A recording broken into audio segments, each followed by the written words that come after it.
Hi, and welcome back to Small Biz DIY. If you've watched this channel before, you know that I'm all about talking about how to open a new handyman business and how to manage your business correctly, how to get clients, stuff like that. Today, I want to talk about something a little bit different, and that is setting up for your retirement as a small business owner. So, off the bat, I'm going to say I'm not a financial advisor and I don't know your personal situation, but I am going to show you what I personally decided to do to get my retirement set up and getting going as a small business owner. So I'm going to show you what type of retirement account I decided to open. I'm going to show you what bank I use to manage the funds. And I'm also going to show you how I picked my first few investments.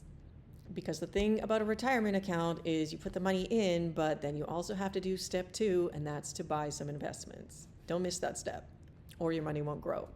Okay, so the platform that I chose to open up my retirement account with was SoFi.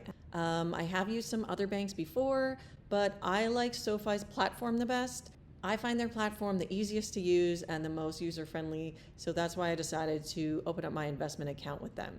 Now, you don't have to use SoFi to open up your investment account, but if after watching this video you decide to, I have a link below that will take you directly to either the banking side or the investment side, or if you want both, you can start with the banking and then open the investment through the banking platform. Now, the type of account that I decided to open was the Roth IRA, which you can see right here. Now, a Roth IRA, when you make contributions, they are not tax deferred, meaning you're not going to save on your tax bill this year if you make a contribution to your Roth IRA. However, with the Roth IRA, your contributions grow over time tax-free because you've already paid taxes on the money you put in. Now you know that from here until retirement, that growth inside of that account is growing tax-free, and when you go to take it out in your retirement years, you're not going to pay taxes on the growth on those contributions. So there's no surprises. So that's why I like it. So setting this Roth IRA up on SoFi took probably under 5 minutes. I just clicked through and followed all the instructions there right in my online banking platform. Now you can do the same, or if you just want the investing platform, you can transfer money in from any other account that you may have. So as I mentioned before, you can't just transfer money into the Roth IRA and expect it to grow. You have to put the money in, and then you have to pick an investment to buy, and then hopefully that investment grows, and that is how you earn money over time. So if you've never done this before, you might be wondering, how do I pick an investment? I have no experience in this, and I don't feel comfortable picking my own investments. So let me show you how I selected my investments. I clicked on stocks just here on my iPhone. So here's one of the stocks that I picked. It's VOO, which is a Vanguard S&P 500 ETF. Now here you're looking at the stock and you're like, what on earth? It's so volatile, going up and down, but this is only what it's been doing for the last month. When I'm looking for a stock or an ETF to buy, I'm looking at the 10-year track record of this investment. So let me click on the 10-year track record. And as you can see, it's pretty much straight up. Now you can see there was some like big dips during the pandemic, and then it came back up, and some dips here when Mr. Trump came in, and now we're back up here. So as with any stock, it's going to go up and down, and you have to be prepared to leave your money in there for the long term if you want the most benefit out of an ETF like this one. So you can see here that in the past 10 years, it has a 426-point gain. When I look for an ETF to buy, I'm looking for something with a 10-year or longer track record of making at least a 10% average per year return. And even better, if it has a 12 to 15% average over 10-year or longer return, then I might be interested in that ETF. And the trend line has to look something like this, or else I'm not interested. Here's another ETF that is a little bit cheaper. The other one was around $600 for one share. This one is about $140 for one share, and it has a similar trend line over a 10-year period of time. And here's another example of an ETF that has that similar trend line. Now, of course, if you bought here at this peak and then it fell and you'd be like, oh crap, I made a bad investment. Well, for those who did not sell, now they're up here. So again, if you're planning to keep your money in long term and you're saving for the future, this is the type of investment that you might want to look for. It's the type that I look for. So once I have picked an investment that I think I would like to purchase, then I would just note the code here and head back over to SoFi. So here I am back in SoFi. I'm going to click on my self-directed Roth IRA. I'll click on trade and then buy and sell. And here is where you'd put in the code of the ETF that you want to purchase. So I've typed in that VOO ETF and here it is, and I'll click on it and it will show me the activity of the ETF. Now, if you scroll down from here, it's going to show you the top 10 investments that this ETF has.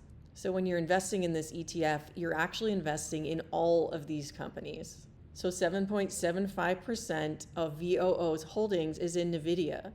You can see other holdings they have is Microsoft, Apple, Amazon, Meta, Avago, Alphabet, Google, Tesla, and Berkshire Hathaway. So any growth that all of these companies have over time is going to be reflected in the returns that you receive on your investment. Now let's check out this VYM investment. Let's see what their holdings are. Broadcom, JP Morgan, Exxon, Johnson & Johnson, Walmart, Home Depot, Procter & Gamble, Bank of America, and Chevron. So again, any growth with these companies would be reflected on the growth you see in your returns on your investment. So that's why I like to pick ETFs, is because they invest in these big profitable businesses, and I don't have to sit and check out each one and keep track of what they're all doing in order to invest in them and benefit from their growth. So if I wanted to buy this VOO today, I would simply click on trade and I would click on buy, and then it would lead me through the process of purchasing that ETF. But that's how simple it is to do. So again, to recap, from your self-directed Roth IRA account, you would click on trade, buy and sell, and then you'd look up the ETF that you're thinking about. You can review the growth chart, you can review the companies that particular fund is holding, and you can make your decision that way. So SoFi and any other banking platform that you use to make these investments is going to track the performance of your investments, and you can look at those once a year, or you can look at those every week, whatever you like, and you can decide when you have extra cash to put in there, how much, and what you're going to purchase. And it's kind of fun after you get the hang of it to research these things and learn more about how your savings can make extra money for you and how it can secure your future for retirement. One more thing I didn't mention yet is that some of these ETFs pay dividends, and you can set it up to roll those dividends back into your investment so that you are actually purchasing more stock as you go along without actually having to come up with new funds to pay for it. So that's another feature of the ETFs that I like to look for. So there are some income limits when it comes to whether or not you can contribute to this. So you can invest $7,000 a year in 2025 or $8,000 a year in 2025 if you're over a certain age. I believe that age is 50. The income limits for 2025 are $150,000 for an individual, and I believe it's $236,000 for a married filing jointly couple. Now, if you do make too much money to qualify for the Roth IRA contributions for this year, congratulations. You can still contribute to a Roth IRA through a backdoor Roth that I'm not going to cover in this video, but look into it if you do make more than those income limits. Something to be aware of before you take money out of this account is that there will be penalties if you take the growth out, not the original contributions that you made, but penalties on any growth that you take out before age 59 and a half. So something I had to train myself to do was to think of this money as money that will not be available to me until retirement, even though it technically is. My contributions are something I can take back out because I've already paid taxes on them, but the growth is not going to be accessible until I retire. But the whole point of the account is to grow your money for retirement and to plan for your future. So as a handyman business owner myself, what really helped me was to put a line item in my budget for investing. And that way, every time I brought money home from the business, it was already earmarked for this system of continuously buying ETFs in my self-directed Roth IRA so that I can reach the limit for the year. So again, as a business DIY nerd, I like to go on IRS website and learn about all the ins and outs so that I know I have all of my information straight. And so I would advise you to always do the same. Always do your own due diligence. Now, if you're not into reading up on everything on the irs.gov website and you do need more help with this, then definitely reach out to an investment advisor in your area and they can help you get set up on something similar to this or something that's more fitting to your situation. This self-directed Roth IRA has worked well for me and I've seen some great returns. I feel more comfortable knowing that I'm invested in quite a few different companies that are well-known, high-performing companies historically. So that's why I wanted to pass this information along to you, just as a starting point to learn about investing for your future and how simple it can be to do that. If you took away anything useful from this video, please hit subscribe, which is free. Please hit the like button and share it with someone that you know who might be looking for information like this. And thanks for coming by today. Have a great day.